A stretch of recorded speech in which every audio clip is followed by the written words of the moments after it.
Good evening, you're watching the news at 6 with me, Shan Russell. The news at 6 is all about the day's biggest developing stories and we'll be filling you in on them over the next half hour. But first, the headlines that we're tracking right now. Prime Minister Narendra Modi reviews situation in Jammu and Kashmir at high-powered meeting, appeals for calm in the Kashmir Valley and assures all possible central help to curb clashes.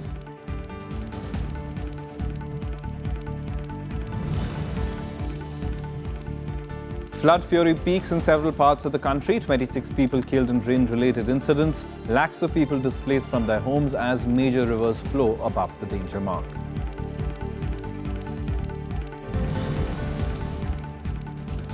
Supreme Court appointed probe committee says former CBI chief Ranjit Sinha tried to influence investigation in coal scam. Says many of the accused had visited him.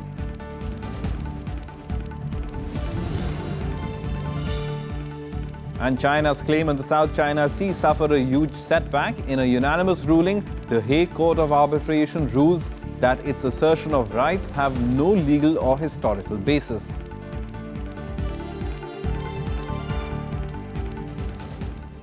Our top story this evening, Prime Minister Narendra Modi has urged people in Jammu and Kashmir to exercise restraint and maintain peace in the valley, which saw massive violence following the death of Hizbul terrorist Burhan Wani in an encounter last week.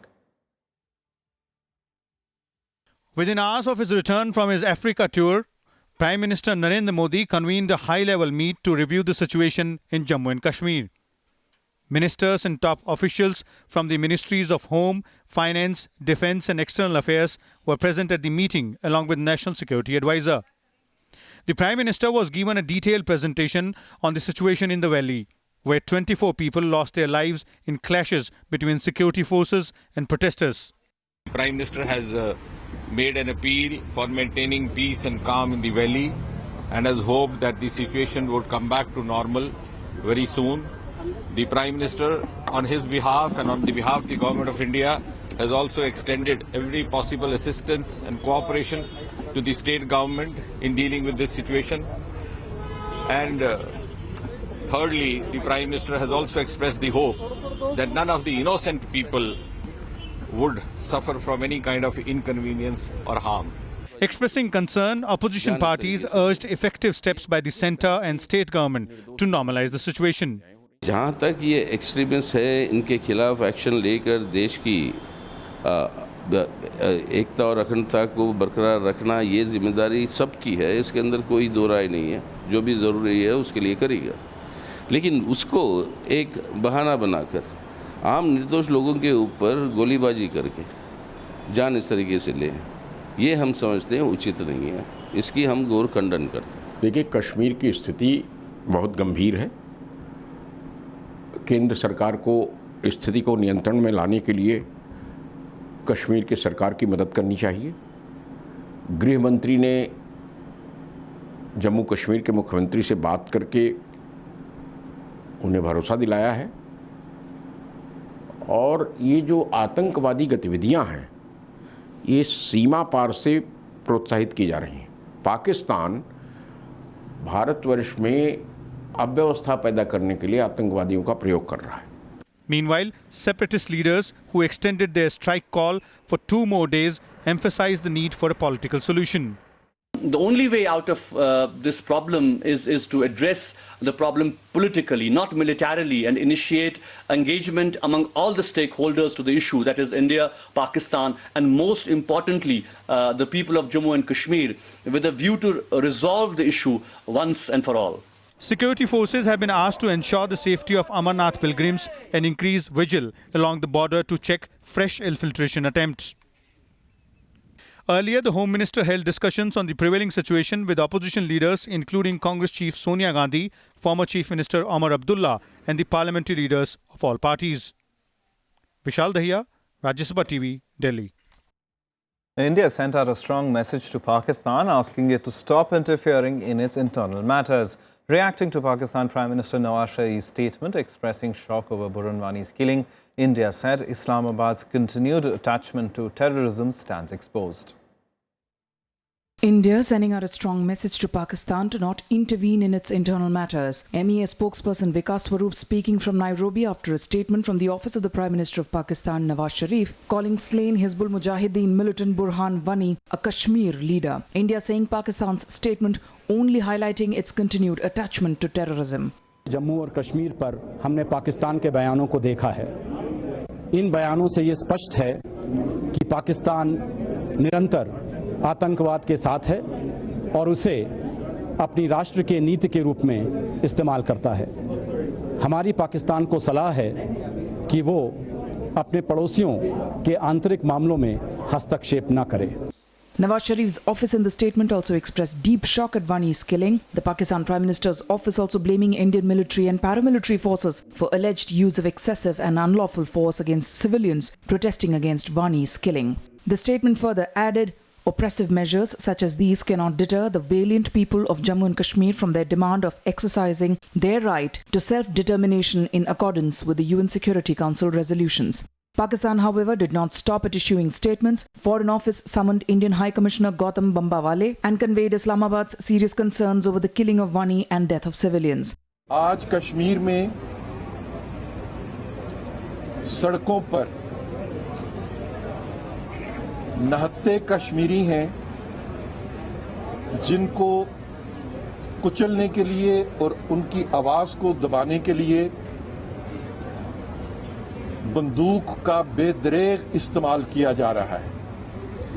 इन तमाम वाकयात की पाकिस्तान ने भरपूर मजम्मत की है। The United Nations Secretary General expressed concern over the prevailing situation in Jammu and Kashmir. The United States said Kashmir is an internal matter of India. Washington asked all stakeholders to make efforts towards finding a peaceful resolution of tensions. Mumbai attack mastermind Hafiz Saeed also waded into the diplomatic spat and welcomed the statements of Pakistan's foreign ministry and the Prime Minister. Saeed said the Pakistan government should raise the issue at the international level. Bureau Report, Rajya Sabha TV. An investigation panel appointed by the Supreme Court indicted former CBI Director Ranjit Sinha in the coal scam. Attorney General Mukul Rohatgi today presented the report in the Supreme Court that said Sinha tried to influence the probe in the scam. It also found that the former CBI Director's visitor's diary was genuine, but said the correctness of entries can only be ascertained in the court of law through evidence. Taking note of the submissions, the Supreme Court has reversed its order for passing directions at a future date. Heavy floods continue to spell disaster in various parts of the country. 2 people died in Assam after being swept away by floodwaters. The Weather Department has predicted more rains for Madhya Pradesh in the next 24 hours, where 24 people have been killed in rail-related incidents. Heavy rains are disrupting normal life in several parts of the country. In Assam, floods forced about 1.35 lakh people to take shelter on higher ground, while the Brahmaputra is flowing above the danger mark. 2 people were killed in rain-related incidents in the Moregaon district of Assam. Moregaon is among the 6 worst affected districts along with Lakhimpur, Golaghat, Barpeta, Jorhat and Dhimaji.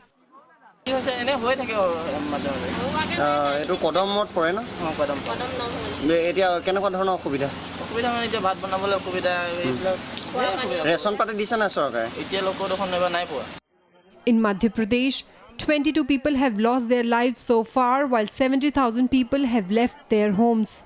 The Narmada River is flowing above the danger level, even as 33 districts in the state are reported to have recorded above normal rain so far.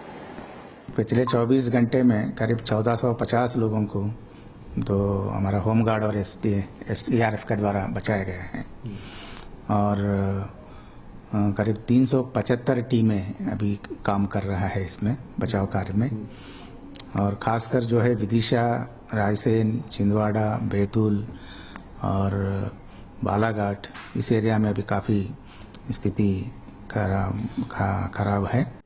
In Allahabad, the overflowing Sangam River has forced people to stay away from the river bank. कल जो है देर रात तक पानी बढ़ करके पूरा जो मेले का जो संगम का जो मेला क्षेत्र है वो पूरा पानी के अंदर आ गया है. एहतियातन हमने सारे बोट्स और जो पंडों के जो चौकियां थी उन सबको पीछे कराया है. किसी के हताहत या ऐसे होने की कोई सूचना नहीं है. हमारी जल पुलिस और RAF की भी जो जो टीम है जो यहाँ पे गोताखोरों के साथ यहाँ मौजूद है वो अलर्ट है।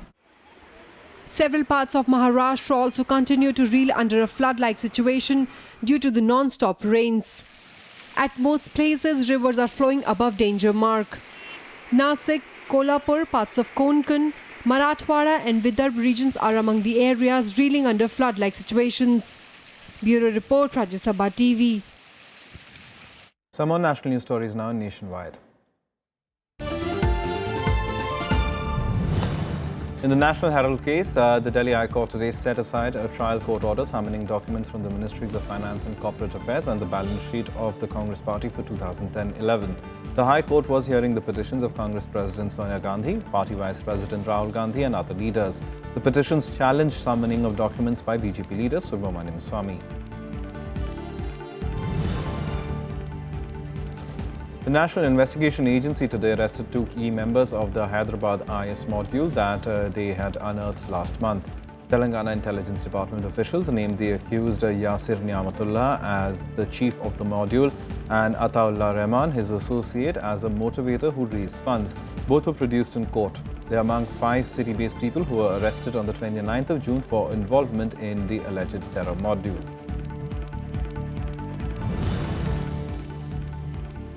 The Supreme Court today asked the bodies representing the Sikh community to create a mechanism to stop Santa Banta jokes within 6 weeks. The court was hearing petitions seeking a ban on the circulation of such jokes. The Shiromani Gurdwara Prabandhak Committee, along with other bodies claiming to be representatives of Sikhs, had earlier approached the apex court seeking the ban.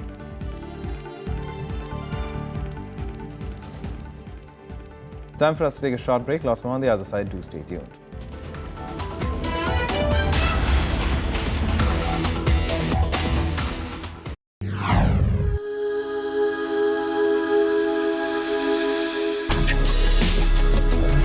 Tales that inspire. Stories of social change. A salute to diversity. Promoting public discourse. Events that motivate. Inspiring the innovative spirit. Watch Rajya Sabha television documentaries. Mondays, Tuesdays and Wednesdays at 10:30 p.m.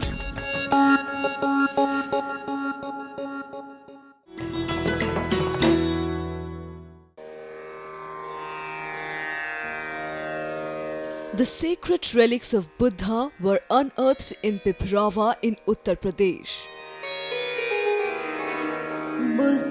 Buddhist monks from all over the world visit the National Museum to pay their respects. These charred bone fragments of Buddha are housed in the gold canopy gifted by the royal family of Thailand.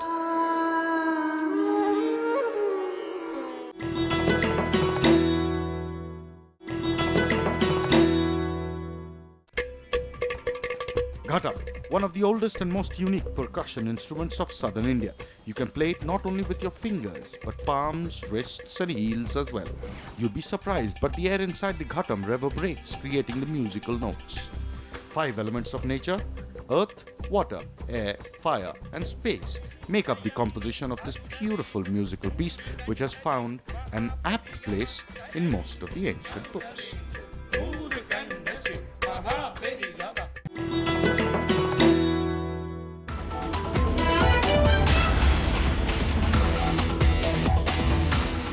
Welcome back. You're watching the news at 6. Now, United Nations-backed International Tribunal struck down China's claim to the rights to the South China Sea today. Backing a case brought by the Philippines, the Permanent Court of Arbitration said that there was no evidence that China had historically exercised exclusive control over the waters or resources. China called the ruling ill-founded and says it will not be bound by it. An international tribunal on Tuesday ruled against China in a bitter row over territorial claims to the South China Sea that is likely to ratchet up regional tensions. In a statement, the court said there was no legal basis for China to claim historic rights to resources within the sea areas falling within the 9-dash line. Beijing had repeatedly violated international law by causing severe harm to the coral reef environment. and by failing to prevent Chinese fishermen from harvesting endangered sea turtles and other species on a substantial scale. China, which boycotted the case, has long said the court has no jurisdiction over the matter and will not abide by the judgment. 想说呢，这个仲裁庭，所谓的仲裁庭，它从一开始就是建立在了菲律宾违法行为和非法诉求的基础之上。那么它的存在呢，就不具备合法性。它所做出的一切裁决都是徒劳的，是没有任何效力的。你刚才讲到了影响，如果说要有什么影响呢？我是觉得它对本地区，如果说因为这个裁决造成了本地区相关方之间的矛盾被激化。 The landmark case was seen as an important incident in China's rise as a global power. It's the first time the Chinese government has been summoned before the international justice system. Meanwhile, Philippines has asked those concerned to exercise sobriety and restraint after their court win over Beijing. The Philippines welcomes the issuance today. Our experts are studying the award with the care and thoroughness that this significant arbitral outcome deserves. In the meantime, we call on those concerned to exercise restraint and sobriety. The United States and China regularly conduct military exercises in the area, which is of vital interest to both Beijing and Washington, and have accused each other of provocations as recently as last month. Many in the region are worried that China will react to the decision by accelerating efforts to assert more control over the South China Sea. Bureau Report, Rajya Sabha TV. Now, following days of heavy clashes, an uneasy calm has prevailed in South Sudan on Tuesday. Both warring factions ordered an end to hostilities amid threats of sanctions and an arms embargo by the United Nations. Countries, however, are evacuating their citizens caught in the crossfire. Under intense diplomatic pressure from the international community, South Sudan's President Salva Kiir and his rival Vice President Riek Machar ordered their loyalists to cease hostilities on Tuesday. Days of intense fighting killed hundreds of people and threatened a return of civil war in the world's newest country. 2 Chinese peacekeepers were also killed in the clash, drawing the ire of global leaders. UN Chief Ban Ki-moon called for an arms embargo and sanctions to end the violence in South Sudan. The renewed fighting is outrageous. It is yet another grievous setback. It deepens the country's suffering. My message to President Salva Kiir and First Vice President Riek Machar is clear. Do everything in your power to de-escalate the hostilities immediately. Order your respective forces to withdraw. Following heavy fighting, countries are now evacuating citizens from South Sudan. While the United States has implemented an ordered departure of its staff from South Sudan, India has begun evacuating its 600 citizens stranded in the violence-hit country. The United Nations Security Council, the African Union, and regional partners have been actively engaged in calling on the leaders in South Sudan to commit to the full and immediate implementation of the peace agreement, including the permanent ceasefire. We strongly urge that the 2 leaders do everything in their power to ensure these decrees will be fully respected and unfettered humanitarian assistance will be provided to those affected by the violence. आज सुबह के समाचार के अनुसार स्थिति कुछ सुधरी है और जनजीवन सामान्य भी हुआ है। हम देख रहे हैं अगर स्थिति सुधरी रहती है तो भी हम उनसे पूछेंगे कि वो आना चाहते हैं क्या, तब भी हम उन्हें निकाल लेंगे। लेकिन स्थिति अगर बिगड़ती है तो फिर हम देरी नहीं लगाएंगे, हम तुरंत अपने लोगों को वहां से निकाल लेंगे। हमारी निकासी की योजना पूरी तरह तैयार है। Fighting erupted in South Sudan 4 days ago between followers of President Salva Kiir and Riek Machar, the former rebel leader who became vice president under a deal to end a 2-year civil war. The fresh violence has killed hundreds of people so far and once again pushed the impoverished nation on the brink of a civil war. Bureau Report, Rajya Sabha TV. British Home Secretary Theresa May is all set to become the next Prime Minister. She will formally take over from David Cameron on Wednesday. Before stepping down, Cameron today chaired his last cabinet meeting as the British Prime Minister. I'm also delighted that Theresa May will be the next Prime Minister. She is strong, she is competent, she's more than able to provide the leadership that our country is going to need in the years ahead, and she will have my full support. David Cameron announced on Monday that he would resign as Prime Minister on Wednesday, paving the way for Interior Minister Theresa May to take over the job the same day. May was left as the only contender standing after the withdrawal from the leadership race of Andrea Leadsom. I am honoured and humbled to have been chosen by the Conservative Party to become its leader. I would like to pay tribute to the other candidates during the election campaign, and I would like to pay tribute to Andrea Leadsom for the dignity that she has shown today. I would also like to pay tribute to David Cameron for the leadership that he has shown our party and our country. May will be tasked with leading Britain into Brexit talks. She wants to begin formal talks to leave the EU by the end of the year at the earliest, despite pressure from Brussels to speed up. Brexit means Brexit, and we're going to make a success of it. There will be no attempts to remain inside the EU.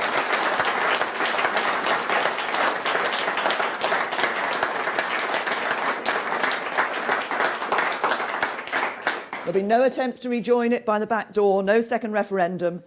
Meanwhile, the European Commission has said that Britain's exit from the EU is likely to reduce Eurozone growth by a cumulative 0.3 to 0.5% compared to previous estimates over the next 3 years. We expect the increased uncertainty to reduce UK GDP by about 1 to 2.5% by 2017 compared to a baseline of remaining, and also in the EU, rest of the EU and the EU area, it would be about 0.2 to 0.5 points by 2017. The European Commission once more insisted that the UK should speed up the process of exiting the EU. The United Kingdom chose to exit the EU after a majority of British voters chose leave over remain in the country's EU referendum on 23rd June. Bureau Report, Rajya Sabha TV. News now from neighbouring Nepal, where Prime Minister KP Sharma Oli-led coalition government today plunged into a serious crisis. Alliance partner CPN Maoist withdrew support to the 9-month-old government, accusing the Prime Minister of failing to implement past agreements.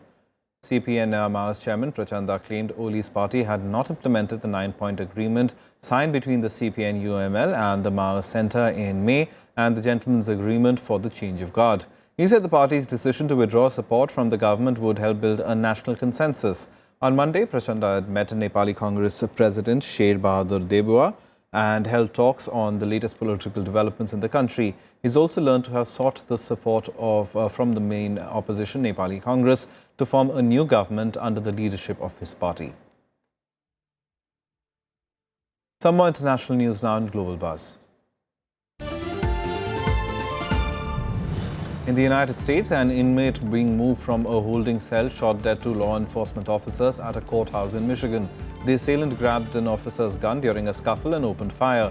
People in the courthouse took shelter before other officers killed him.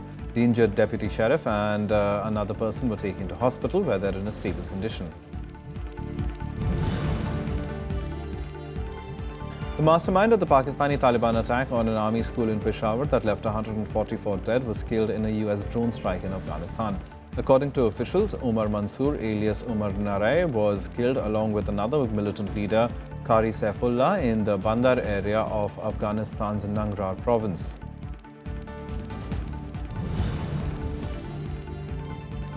Four Bangladeshi nationals were today sentenced in Singapore to up to 5 years in prison for raising money for the Islamic State terror group and plotting to overthrow the government back home. They were earlier charged with providing or collecting money to fund terrorist acts in Bangladesh. At least 11 people were killed and 32 wounded when a car packed with explosives was detonated in a district just north of Baghdad on Tuesday. There was no immediate claim of responsibility for the blast, but the Islamic State regularly carried out such bombings in the capital and other parts of Iraq, where it has sieged large spots of territory since 2014. US Defense Secretary Ash Carter left Abu Dhabi on an unannounced visit to Afghanistan on Tuesday, where he will meet senior US military commanders and Afghan leaders, including President Ashraf Ghani and Chief Executive Abdullah Abdullah. Carter's visit comes days after US President Barack Obama shelved plans to cut the US forces in Afghanistan nearly in half by the year's end, instead opting to keep 8,400 troops there through the close of his presidency in January. Time for some sports now, and Indian hockey men's and women's squads for the Rio Olympics were announced in Delhi today. Goalkeeper PR Srijesh will lead the men's team and the experienced Sushila Chanu will lead the women's squad. Goalkeeper PR Srijesh was handed over the mantle of the men's teams, replacing Sardar Singh, who though retains his place in the squad for the upcoming Olympics, starting the 5th of August. Sardar Singh has been the captain of the international team for a number of years, having led the team in London in 2012. Srijesh was rewarded after the team ended up with a silver medal under his leadership at the Six Nations Champions Trophy hockey tournament in London. The men's team is placed 5th, while the women's team is currently ranked 13th in the FIH World Rankings. Some more sports action on Sports Beat.